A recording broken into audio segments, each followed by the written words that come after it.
Have you been told you're too sensitive, too dramatic, or too much? Do you have big feelings and deep thoughts you don't always know what to do with? I'm Stephanie Lynn, a certified life coach and highly sensitive person. I've helped dozens of highly sensitive clients feel more energized, more confident, and more in control of their high sensitivity. In these episodes, you'll get the information and inspiration to level up your life as a highly sensitive person too. Welcome to the Highly Sensitive Club. Hello, highly sensitive people, and welcome to the Highly Sensitive Club. I am here with my friend and colleague, Melissa Chavis, and she is an intuitive coach and mentor, which is a recent development, which is why I was like, you must come on the podcast. So, Melissa, please tell us a little bit more about you and your business.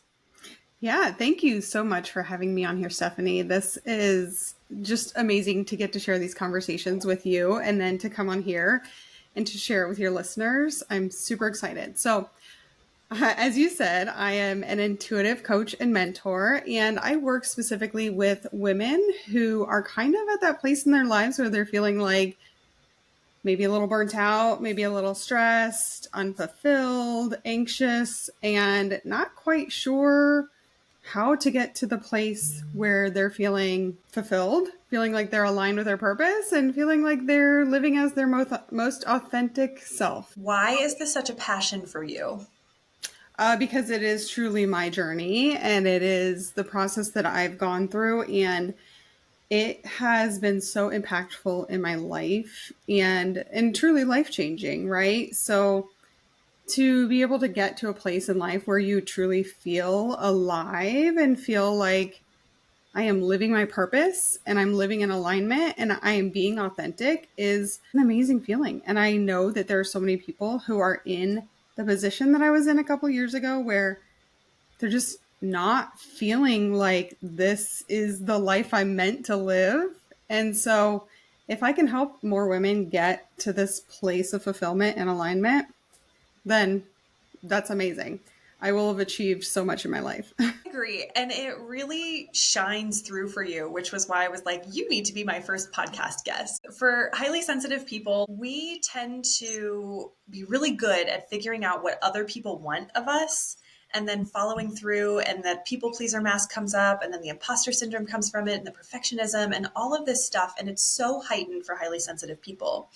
And I just was really inspired by your journey because you started on one path and then decided this doesn't really feel like what I want to do. And you had discovered that by taking the action and pivoting in this direction.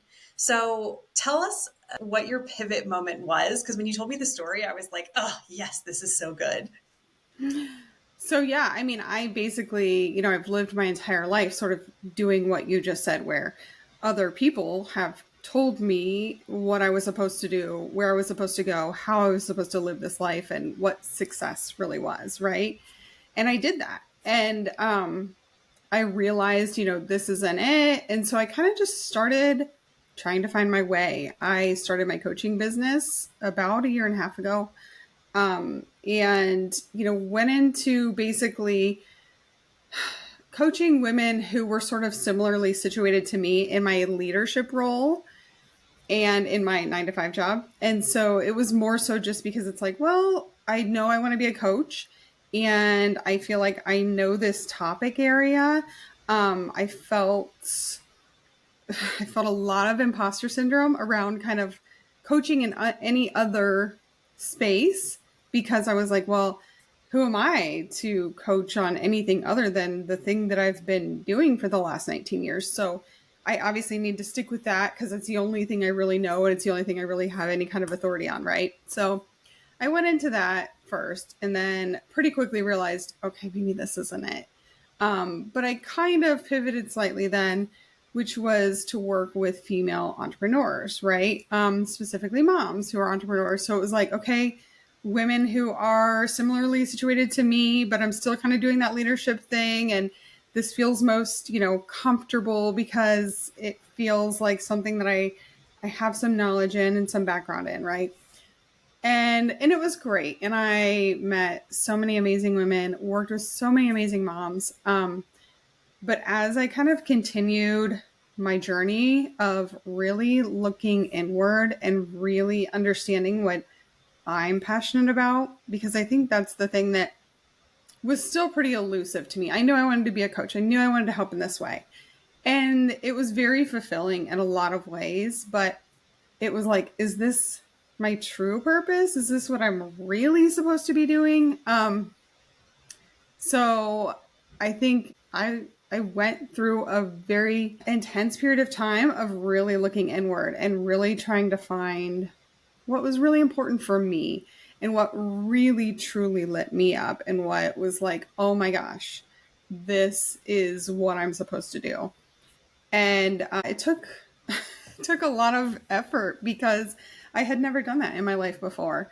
As someone who's always been a high achiever, people pleaser, all those things, to really try to look inward and find what really lights you up and not feel like you're being super selfish for doing that was challenging. And so once I really looked inward, I was like, I'm here to actually just help people do exactly this.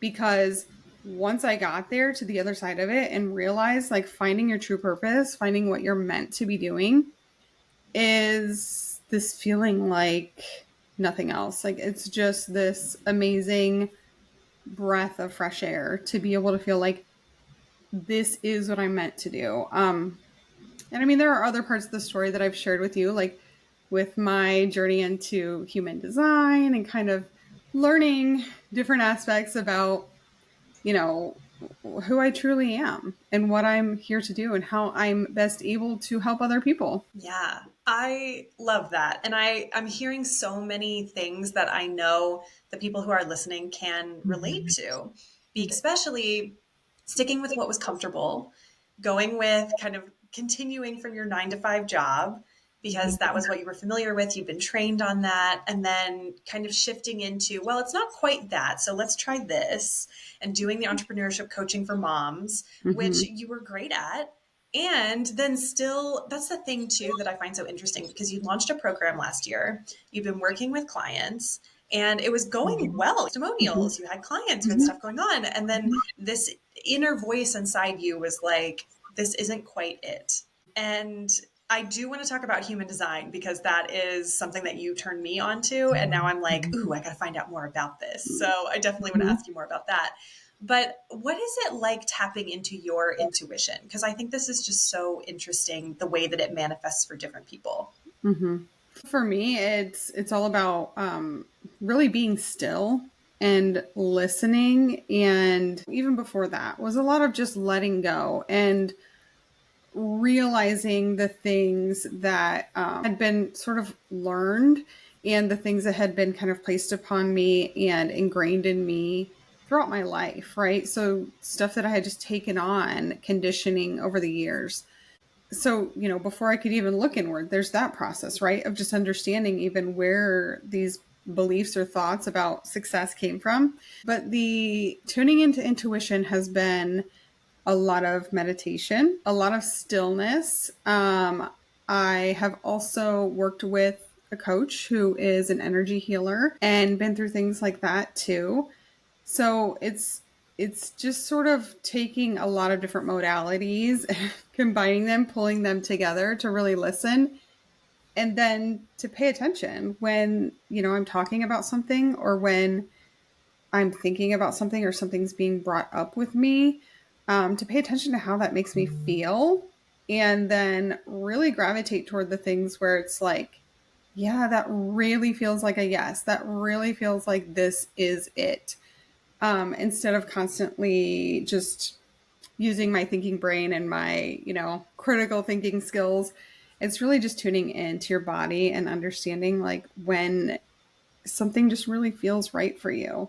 And so, yeah, like you said, it was this business. I've been going for a while. I have clients and all that. And I'm like, oh my goodness, I think I need to change directions here. And that was the hardest thing, like so far in this business, was really making that pivot and being like, oh, I have to follow what my heart feels and I have to follow what I'm feeling because it's the only way that I'm really going to live in the most authentic way.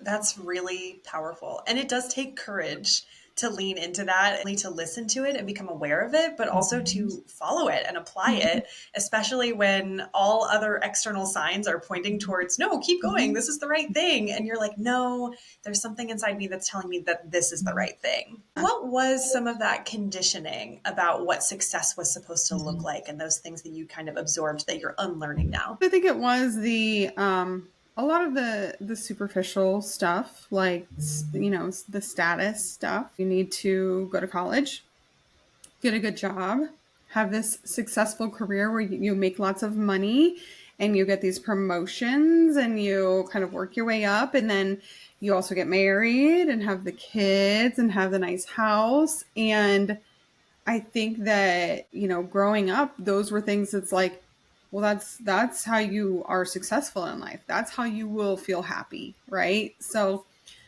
I did all of those things, and I'm not saying that I wasn't happy along the way. Lots of things that were fulfilling for me, obviously having kids and being married.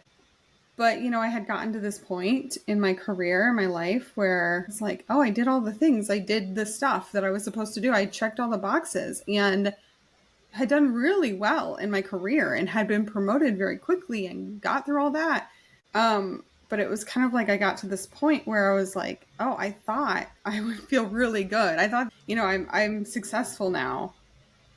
This should feel great. And I should be like, oh my gosh, I have everything I've ever wanted. And it was like, wait, I think maybe there's more to this than just all these things that I've collected along the way here. I completely agree. And I know, because I know some of the listeners who follow my podcast, and I know that they can really resonate with that story, because that's something that a lot of us internalize. And then when we get there, we get to the end, and then we're like, well, I'm supposed to be happy now, but I don't feel fulfilled, or I don't feel satisfied, but I did all the things. Like, what am I doing wrong here?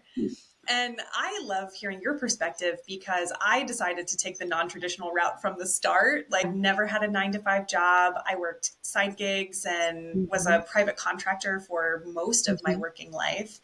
And it has been a challenge at times, but it's always felt really good. Like, I've always followed my intuition, and it's led me into these places where, my loved ones are like, what are you doing? Like, are you sure this is the right way?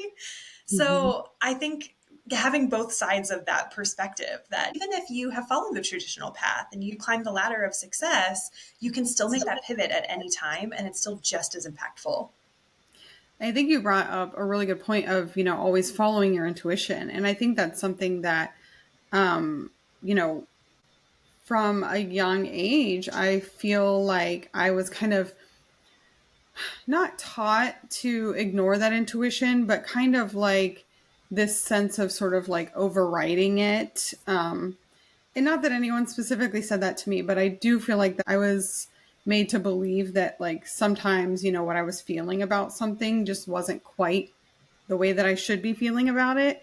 And so, as I kind of went through this process of unlearning a lot of things, it was super clear to me then I could pinpoint some big places in my life where I had not followed my intuition, where I had been going into a situation and being like, oh, should I really be doing this? And like, you get that feeling like, I don't know that this is right.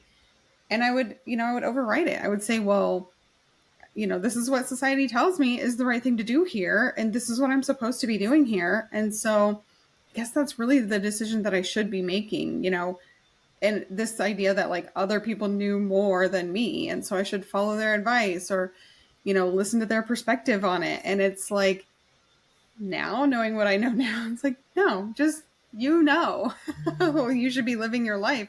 The things that you should be doing better than anyone else. But for some of us, it's really hard to just believe that and trust that you really do know better than anyone else.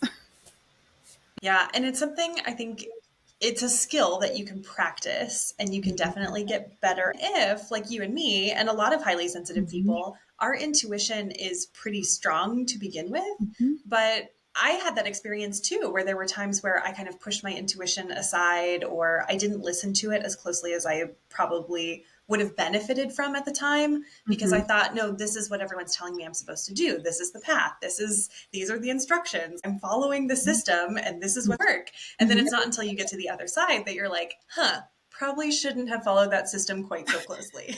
Exactly. When I first started my coaching business, I worked with a coach and followed the system, followed all of the directions of here's all the things you need to do in this order, and you need to do these things like on this consistent basis. And I followed it because I'm like, well, obviously she knows more than I do about running a business. Right? So I just need to follow her instructions because that was how I had lived my life up to that point. And so even though I had made this decision to sort of go in a different direction of building a business, being an entrepreneur, which isn't the standard track, I still was behaving in that way of someone needs to give me directions on how to do this right, and then I'll know the right way to do it. And pretty quickly I realized, wait, if I'm doing this thing that I want to do, because it's truly what I want to do, then I need to do it in a way that really works for me. And the way I'm doing it right now is not working for me. I will be burnt out in like another 6 months here. And even if I'm making some money in it, it's not going to matter. I'll just be back where I was in my 9 to 5. So I think that the unlearning, the deconditioning part of it is the hardest part. And it happens over time. And I think it's just going to be this lifelong journey of really tuning in and like listening to my own intuition and trusting myself too. Absolutely. And I don't know if you want to share the details, but I was so struck by the conversation we had when you were about to launch this program. Like this, you had gone through this program, you'd followed every single step, you were prepared to go through the webinar and do the launch and do all these things. You had all this stuff prepared and you trusted your gut in that moment and just said, no, I'm doing something else. And I know that this is the right thing, which is really incredible. So, Mm-hmm. what does it look like now to trust yourself instead of trusting the system? So it looks like not being afraid of quote unquote failure, because a lot of times people will see if you've like made some decisions that were out of alignment or some wrong decisions along the way, they could see that as a failure and like you're just not doing what you were supposed to be doing. But for me, I think it's really just not being afraid of being seen that way, or thinking that because I spent all this effort and time on something that now that's a failure because I'm choosing to do something different. I think one of the most helpful perspectives that I took during that time was maybe I had to go through everything I had gone through up to that point to get to the understanding and the place where I was able to then make that decision and really trust my own intuition, follow my own gut, and go into alignment with what I was really feeling was right for me. So I think that the most helpful perspective that I found during that time was like, it's not a failure. These things, this effort wasn't wasted. It was necessary to really get me to where I really needed to go, because had I not gone through that whole process of figuring out what I wasn't supposed to be doing, figuring out what didn't feel right for me, would I have ever gotten to the point where I really found out and really understood what was right for me? Yeah, that's a great point. I love that phrase, and I've heard other people use this, that you either win or you learn. No failure unless you decide that you have. We are both mindset coaches, and it's about how you show up and what you believe Mm-hmm. that really changes your results. I love that you completely reframed it for yourself, and you could have indulged in like, oh, it's horrible, I didn't do it, I wasted all this time and this energy and this money and blah blah blah. But instead you're like, I learned from this experience, I chose to get something out of it, and here's what I'm going to take into my next step. Mm-hmm. I'm not saying I didn't spend a period of time in place, because Well, I did indulge in that a little bit during that time and had those feelings of like, oh, can't believe I wasted so much time and effort on this thing that I'm now just going to like scrap it. Um, but I think with doing all the mindset work, with understanding all of these different ways of, questioning the thoughts that we're having, questioning our feelings, right? I was able to then get through it pretty quickly. And I think that's the thing too, that being a mindset coach, I think a lot of times people think that they'll get to this place where you're just never in that space of regret or fear or any of that. And we're all humans, right? So we will all go to those places at times. But I think the power of, coaching and of working on mindset is that you get out of it a lot faster.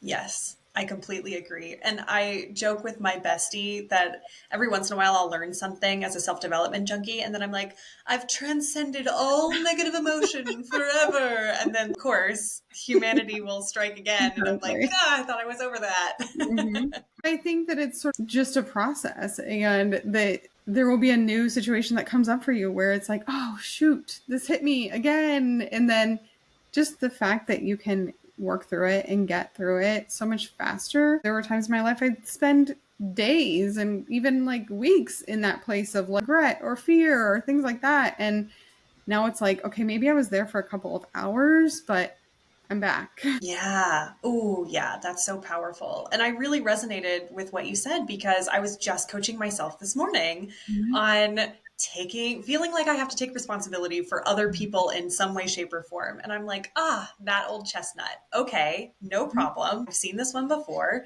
I know how to get out of it. How can I apply my insights to this new situation? And it is really powerful. And I was just reminded that this stuff really works. Like, this is why we're so passionate about coaching because, And I think that that's where we're our own biggest like advocate, because we've been through it. We've been through that process. We've gotten the coaching. We've learned these different techniques and ways to get through things. And we have experienced the powerful transformation of all of that. And so it's like, this really works. Like, it worked on me. I've seen it. I felt it. yes, we are definitely products of our product. Mm-hmm. So let's come back to human design because there's a component of the system that helps you make decisions and helps you tap into your intuition. And I would never have known about human design if you hadn't been like, I'm obsessed, get the app, here's the book.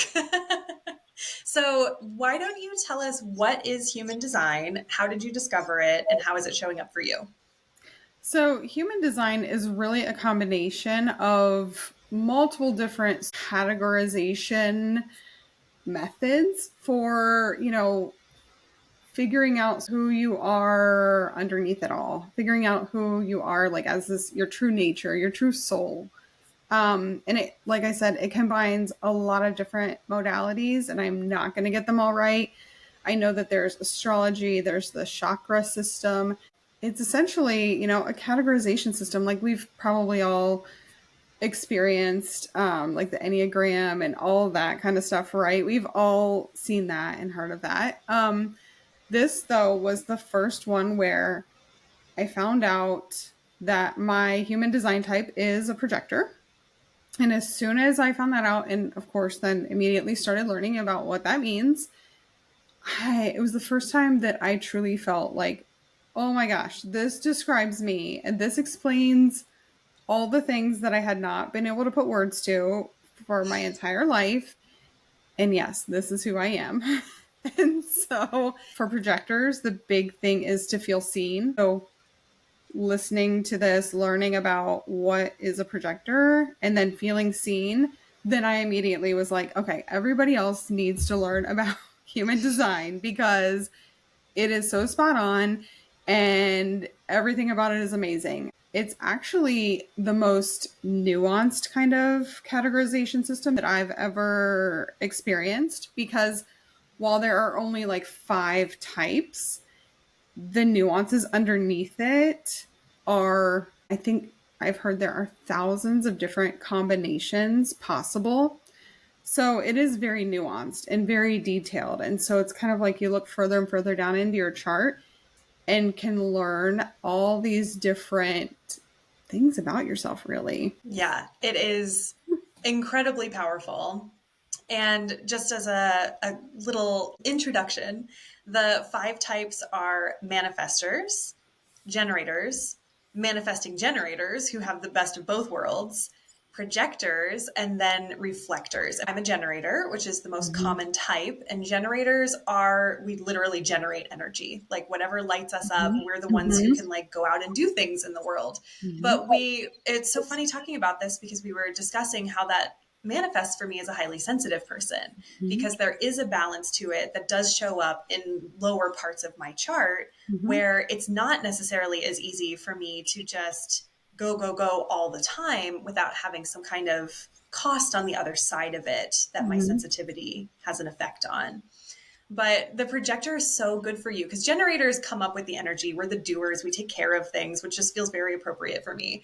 But projectors are all about improvement and nuance, which I love because this is just so highly sensitive to find all of those little tweaks and details. The other piece of being a projector is that I don't produce my own energy. Like I don't have that kind of like engine, that motor that's like keeping me going. I actually have very sort of like sporadic energy bursts and then can kind of go into periods of time where I just have no energy at all.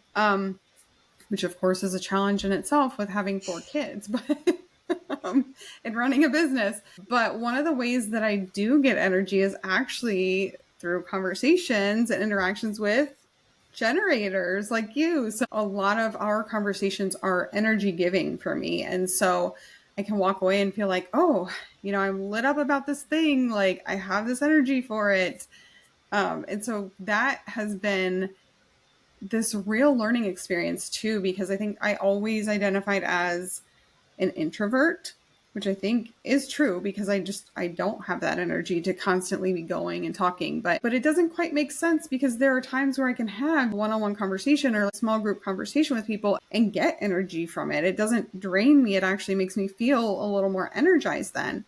Like that doesn't make sense for an introvert. But then when I heard about being a projector, I'm like, oh, that totally does make sense. And now I know why. I understand why there's this difference and this discrepancy. It depends on how I'm interacting with people and if I'm expending a bunch of energy versus getting energy into me from that conversation. Yeah, I can see that too. That's a type of intuition in and of itself, because I'm sure you've had the experience where you're talking to someone and it does feel really draining and you leave the conversation feeling depleted because there wasn't an even energy exchange, or it didn't feel mutual, or it felt like one of you was pushing or pulling too much. So you can tell when you're having a great conversation and you're connecting with someone, because even as an introvert, even as a highly sensitive person, even as a projector, you can walk away and still feel like, oh, yes, I'm just so inspired and motivated and energized and ready to go. Yeah, it's so true. I always wondered why it was different, right? And why it felt so challenging for me to be in those conversations with people who just weren't really open to having a conversation or weren't really open to discussing a topic, and where I felt like I constantly had to be putting in a lot of effort into the conversation to keep it moving along. I never quite understood the differences there. And it's like, oh, this is why it's like so draining for me. Yeah. Especially because you're looking for ways to help or to put a new spin on something or to improve something in some way. And I know one of the hallmarks of a projector is that if you're offering unsolicited advice, it can hurt more, because if someone doesn't want it, then you're like, oh, they're not seeing me, they're not understanding me. And then it's like you create this weird compounding cycle where you want to be heard, you want to be helpful, but if the other person is not open to receiving it, then it's like you're bouncing off of yourself. Yeah, so in human design, it's called waiting for the invitation. And so as a projector, I'm meant to wait for the invitation. So that can come in, multiple different ways, but essentially the other person needs to sort of signal in some way that they're open to my feedback or my suggestions or my input, period. Having not known that, there were certainly lots of conversations, especially in my 9 to 5 career. I was a human resources director. And so there were many conversations where I was having to talk to people about something that they really didn't want to receive. They were not open to it. And so, as you can imagine, then I was having to work out of alignment so frequently in that job that it was so draining and so stressful, and truly why I ended up in a place of burnout. And it's like, I can understand that now. But at the time, it just was like, oh, this is so hard for me. Like, why is this so hard? And, now I know it's like, well, yeah, no, they weren't open to those conversations. They didn't want to hear the feedback that I had to give them. And so that piece right there has been such a game changer because it's helped me learn to know when to just stay quiet and not really try to contribute to the conversation. And then when it's clear that other people are open to my contributions. I think so many highly sensitive people can relate to what you just said, Melissa, because it's draining to have so much input and insight and to be able to really tell what's going on with a situation or with a person. And if they're not open to receiving it, it's like pulling teeth, and it's so draining for us highly sensitive people. But I'm also hearing you say that when you could let go of this situation and this environment that was more draining for you and really follow your intuition and follow your purpose and your passion, not only did you get back the energy that was being drained from that situation, but it seems like the more you tap into your intuition, like the more energy you get from that. Yeah, I think it's just tapping into that intuition in the right situations for me, right? There are definitely still situations, especially with family members or friends, and they're, floating something on me and telling me about something that's going on. And I'm like, I can see exactly what's happening here. And I think there's some things you need to learn from this, but it's very clear they're just not in that place where they're, specifically wanting to hear my advice or my input on it.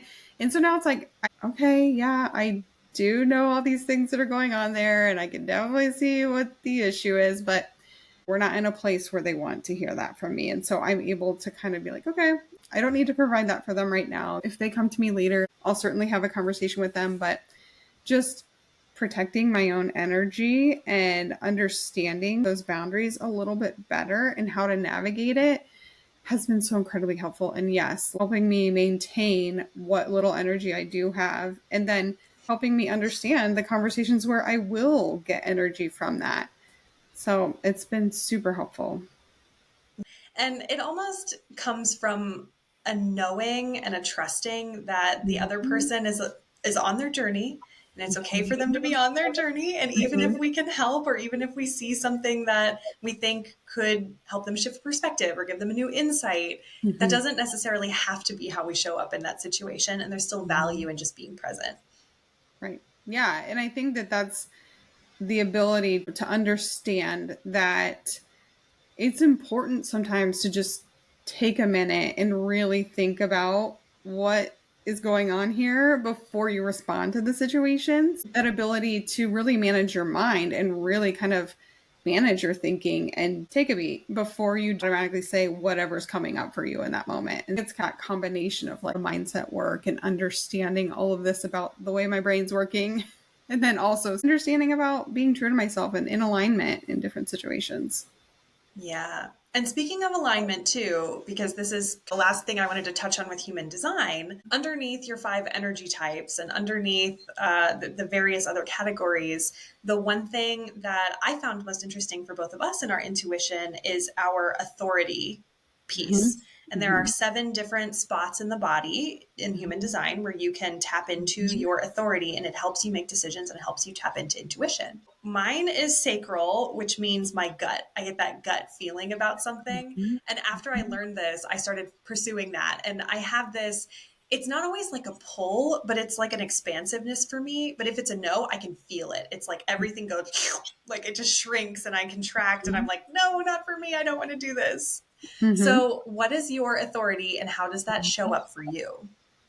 So that's interesting. I'm a little bit different being a projector in that I have a mental authority, which is really needing to consider the situation and think about it before making a final decision. But that, and it's like this really weird paradigm within human design is that you're meant to go on like how it's making you feel like in your body. But as a mental projector, I'm the one type where I am meant to actually think about things and consider it, but that I should not truly make a decision until I know it's right in my body and truly feels right for me. And so I think all my life I've been one to like think and think and think and try to process it and try to come to the best decision. But what I didn't understand was that I really still need to tune into how it feels for me in the end, and not just what's like the most logical decision or the one that people will think is the most logical decision. And so tuning into how it makes me feel. So that is also one of the places where I think I've gotten a lot of insight from human design, but it's also like, well, how long do I need to think about this? Or because sometimes it doesn't feel like it's really all that long. I feel like if I'm sort of moving in alignment and something comes up, I can, without having to really analyze it and think through it, I can pretty quickly say, like, yeah, that feels right for me. But there are still times where it takes a while. Like the decision that you and I were talking about earlier, I did a lot of thinking about it and analyzing it and really working through it in my brain before I came to my final decision on it.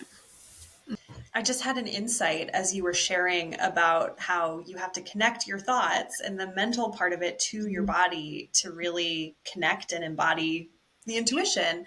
Because Mm-hmm. it seems to me that the other types kind of start out as sensations. Like our intuition is very Mm-hmm. embodied first, and then it can go up to the head where we're like, why do I feel this way?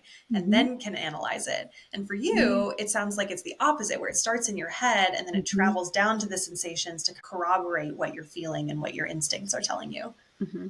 Yeah, and that is 100% true. And that's why sometimes in having conversations with people, I'll speak very slowly at times or like a minute to kind of think about it, because I know that I need to really think before I respond to something and before I say something. It takes a minute for me to mentally process it before just like speaking it out loud. Yeah, that makes perfect sense. So I love all the human design stuff. I love that you're using it as yet another tool in your toolbox to tap into your intuition. Because when I hear you saying you're an intuitive coach and mentor, it sounds like it's your intuition, but it's also you helping your clients tap into their intuition more as Mm-hmm. well, right?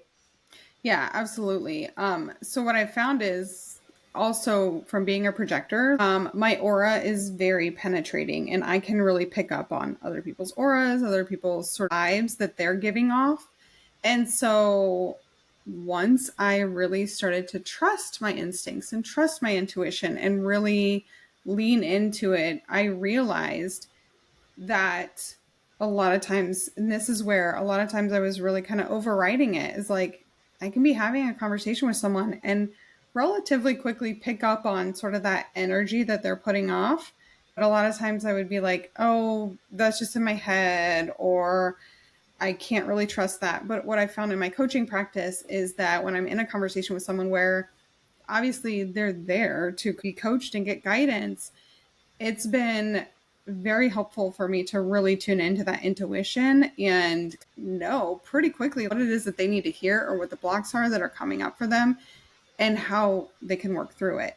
Um, but also, part of what I am doing is helping them to really tune into their own intuition and tune into what they really are feeling and what they're really thinking internally versus everything that everyone around them is saying that they should do or they need to do. Or really, truly, at this point, for most women, it's the fact that we have listened to those outside of us for so long that those are just the beliefs that we have. And then we get to this point where it's like, something feels off. Why doesn't this feel right? Here's all the things that I've believed for all these years, but it seems like maybe something was wrong there.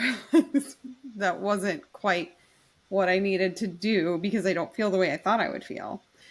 And so I think it's really tuning into their true nature and their true intuition and inner knowing that they've probably not really tuned into or learned how to tune into at any point in their lives. Yes. I had a flash of insight as you were talking about listening to your own inner voice instead of Mm-hmm. listening to all of these other voices and following them and thinking, why is this not working for me? Or like, I guess I shouldn't have done that.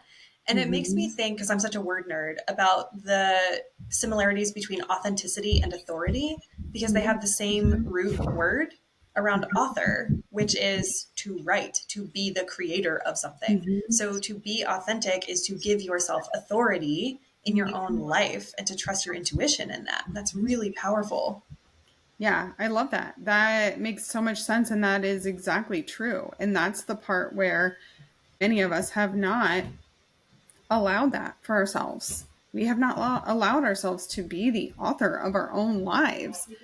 We've listened to everything around us that's told us the way to do it and taken that as gospel. Like that, yeah, that's it. This is what I learned. So that's what I need to do. And so many women, myself included, had never even considered what I really wanted or the way I really wanted to be living my life. I just knew the way that I was supposed to. So I think there are so many people in that same situation who need to learn how to become their own authority, become authentic.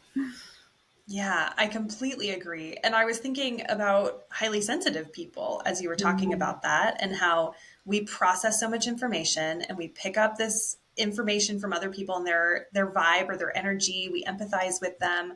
And I think for most of us, our coping mechanism for much of our lives was to trust that the information we're getting from other people is reliable.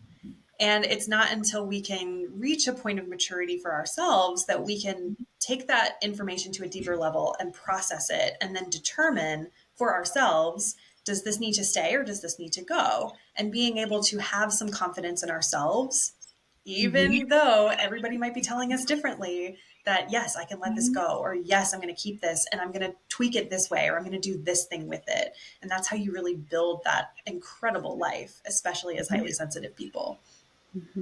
Yeah, it all comes back to the trusting yourself and trusting that you really do know what you need to be doing, and that it's just that you need to find that within yourself. And I think most of our lives, we are just looking externally for all of that. But like you said, we're so tuned in to what other people are thinking or feeling. It can almost come to a point where we think we need to do things in such a way that people think and feel a certain way about us, right? Mm-hmm. Yeah, and it turns out that the more we think and feel and do things for ourselves, the more people connect with us and want to be around us and want to get that energy and share their own things. Well, this feels like such a perfect place to kind of wrap up with trusting your intuition. So, why don't you do a quick plug for your podcast and tell us where we can find you? I have a podcast with my friend Louisa.